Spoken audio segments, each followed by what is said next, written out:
आज से कोलकाता दौरे पर बीजेपी के राष्ट्रीय अध्यक्ष जेपी नड्डा हैं और रथ यात्रा की तैयारी को लेकर नड्डा बैठक करने वाले हैं। आपको बता दें, बीजेपी पश्चिम बंगाल की 5 अलग अलग जगहों से रथ यात्रा निकालना चाहती है। रथ यात्रा पर रोक नहीं लगा सकते, कैलाश विजयवर्गीय का ये बड़ा बयान आया है। कल से रथ यात्रा की शुरुआत करेंगे जेपी नड्डा। और साथ ही साथ आपको बता दें, 11 फरवरी को अमित शाह यात्रा में शामिल होंगे। ये कैलाश विजयवर्गीय ने इस बात की जानकारी दी है। और आपको बता दें, आज ही कोलकाता हाईकोर्ट में बीजेपी की रथ यात्रा के खिलाफ भी सुनवाई है। एक पीआईएल दाखिल की गई है कोलकाता हाईकोर्ट में रथ यात्रा को रोकने के लिए। नहीं, उसने कोई स्टे नहीं मिला है, इसलिए जिला प्रशासन उसको रोक नहीं सकता। जिला प्रशासन को परमिशन देना चाहिए। और एक विपक्ष की पार्टी होने के कारण, राजनीतिक दल होने के कारण हमारा फंडामेंटल राइट्स भी है कि हम जनता के बीच में जाएं। और हमारी 5 गाड़ियां बन रही हैं, 5 गाड़ियों के माध्यम से हम परिवर्तन यात्रा निकालेंगे। और 6 तारीख को नड्डा जी उद्घाटन करेंगे। 11 तारीख को कूच बिहार से दूसरी यात्रा जो हमारी निकलेगी, उसमें गृह मंत्री अमित शाह जी आएंगे। तो देखिए, तैयारियां हैं रथ यात्रा की। और कैलाश विजयवर्गीय जो कि पश्चिम बंगाल में बीजेपी के प्रभारी है, उनका कहना है कि रथ यात्रा को कोई रोक नहीं सकता, जिला प्रशासन को इसकी इजाजत देनी चाहिए। हालांकि मामला कोलकाता हाईकोर्ट तक पहुंच चुका है। बीजेपी ने बंगाल में पूरी ताकत लगा दी है। जेपी नड्डा बंगाल जा रहे हैं। उधर 7 फरवरी को पीएम मोदी के भी जाने का कार्यक्रम है, वो रैली करेंगे। 11 फरवरी को अमित शाह, देश के गृह मंत्री, भी रथ यात्रा में शामिल होने के लिए बंगाल जाएंगे। तो रथ यात्रा की तैयारियां जैसे जैसे आपको बता दें कि पश्चिम बंगाल में चुनाव नजदीक आते जा रहे हैं, वैसे वैसे सरगर्मी बढ़ती जा रही है। और लगातार बीजेपी के बड़े नेताओं के तूफानी दौरे हो रहे हैं। बंगाल के चुनावी रण में हिंसा भी जारी है। वीरभूम में भारी मात्रा में विस्फोटक मिलने के बाद सनसनी फैल गई है। तो वहीं बीजेपी की रथ यात्रा को लेकर भी किचकिच हो रही है।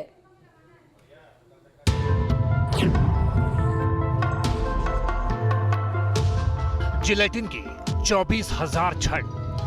जिलेटिन जिसका इस्तेमाल पहाड़ों को भी झुका देने की हैसियत रखता है।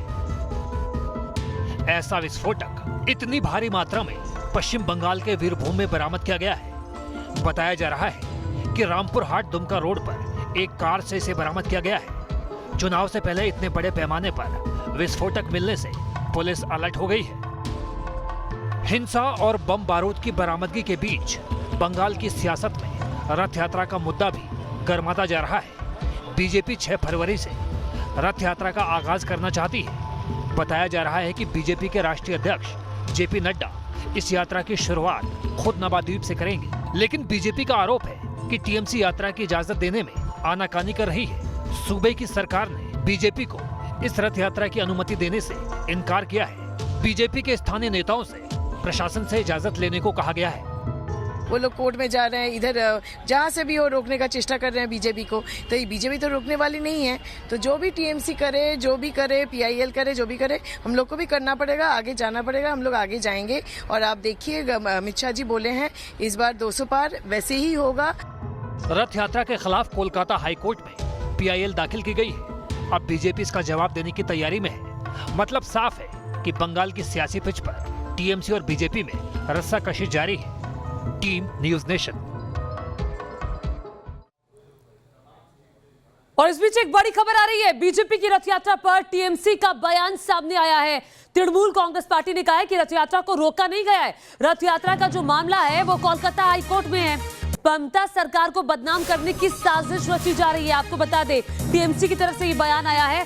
अभी ममता के मंत्री ने ही एक बयान दिया था रथ यात्रा को लेकर कि रथ यात्रा से पश्चिम बंगाल की संस्कृति बर्बाद हो जाएगी। तपस सेन गुप्ता न्यूज़ नेशन संवाददाता और जानकारी के साथ जुड़ गए। तपस का रुख करते हैं। तपस, यहाँ पर टीएमसी जो ये कह रही है कि ममता सरकार को बदनाम करने की कोशिश हो रही है, हमने यात्रा को रोका नहीं है, तो फिर जिला प्रशासन से इजाजत क्यों नहीं मिल रही? बड़ा सवाल तो ये खड़ा होता है।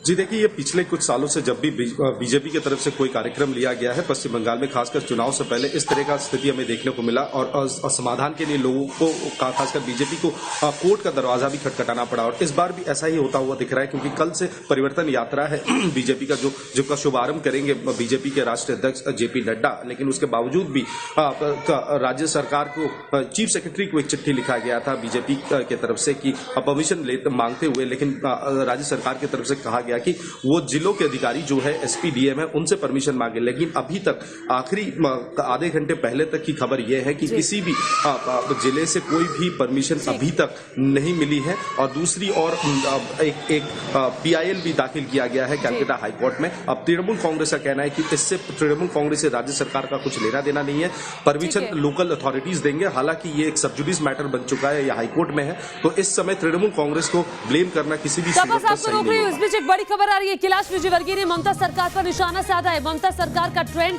विपक्ष को कुचलना है। कैलाश विजयवर्गीय ने कहा कि अमित शाह, योगी के हेलीकॉप्टर को रोका गया था, उन हेलीकॉप्टर्स को भी रोका गया था और अब हमारी रथ यात्रा को भी रोकने की कोशिश हो रही है। ममता खुद यात्रा करेंगी लेकिन विपक्ष को वो रोकेंगी।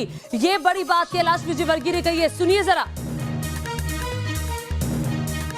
ममता जी की सरकार का ये ट्रेंड रहा है कि विपक्ष को कुचलना, उनके फंडामेंटल राइट्स की हत्या करना। आपको याद होगा अमित शाह जी जब राष्ट्रीय अध्यक्ष थे तब भी उनका पिछले विधानसभा चुनाव में हेलीकॉप्टर नहीं उतरने दिया। हमारे यूपी के मुख्यमंत्री योगी जी जब यहाँ आना चाहते थे आसनसोल में सभा करने, तो उन्होंने हेलीकॉप्टर की परमिशन नहीं दी। सभा की पूरी तैयारी हो गई, सभा की परमिशन दे दी, हेलीकॉप्टर उतरने की परमिशन नहीं दी। तो वो फिर झारखंड में उन्होंने अपना हेलीकॉप्टर उतारा, वहाँ से बाय रोड आए और सभा की।